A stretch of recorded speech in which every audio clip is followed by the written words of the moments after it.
వైశాఖి దివ్యాంగ విద్యార్థి సేవ చారిటబుల్ ట్రస్ట్ ఆధ్వర్యంలో కొత్త వలసలోని చైతన్య బదిరి మూగ ఆశ్రమ పాఠశాలలో అల్పాహారం, భోజనాలు, దుస్తులు అందించారు. కార్యక్రమంలో ట్రస్ట్ కార్యదర్శి సోమేశ్వరరావు, విశిష్ట దాత లక్ష్మీనారాయణ, చంద్రమౌళి, ట్రస్ట్ సభ్యులు పాల్గొన్నారు. ఎన్నో సంవత్సరాలుగా వివిధ దివ్యాంగులకు, మానసిక విద్యార్థులకు తమ సేవలను ప్రతి ఏటా అందిస్తున్నామని ట్రస్ట్ సభ్యులు తెలిపారు.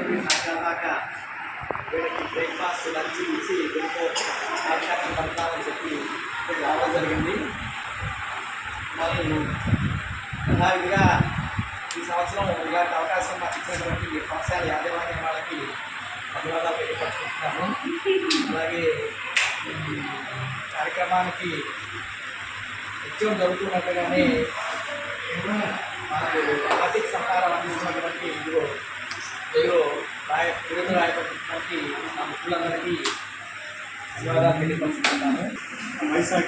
వైశాఖి దివ్యాంగ విద్యార్థి సేవా చారిటబుల్ ట్రస్ట్ సభ్యులందరికీ కూడా నా నమస్కారాలు తెలియజేస్తూ, ఈ సంవత్సరం 6 సంవత్సరాలు మా నాన్నగారు ప్రతి సంవత్సరం ఆయన సంవత్సరీకానికి, అలాగే నా కుమారుడు పుట్టినరోజుకి ఈ సంవత్సరానికి కనీసం 2 సార్లు నేను వీళ్ళకి నాకు వచ్చిన కూడా నేను సాయం చేస్తున్నాను.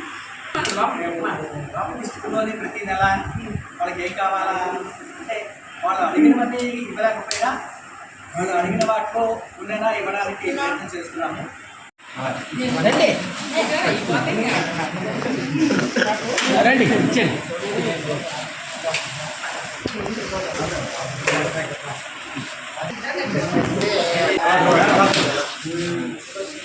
చూడు 10 దినాల నుంచి దీని గురించి ఆలోచన చేయడం జరిగింది. ఆ 10 దినాల లోపల మనం మన సెక్రటరీ గారికి ప్రతి డౌట్ అడుగుతున్నాను, ప్రతి స్కూల్ వాళ్ళకి ఈసారి డౌట్ అడుగుతుంటే వాళ్ళు విసిపోను ఏదో విధంగా అంటే ఒకసారి మనం చెప్పిన తర్వాత సమాధానం చెప్పడానికి కొంచెం చాలామంది కానీ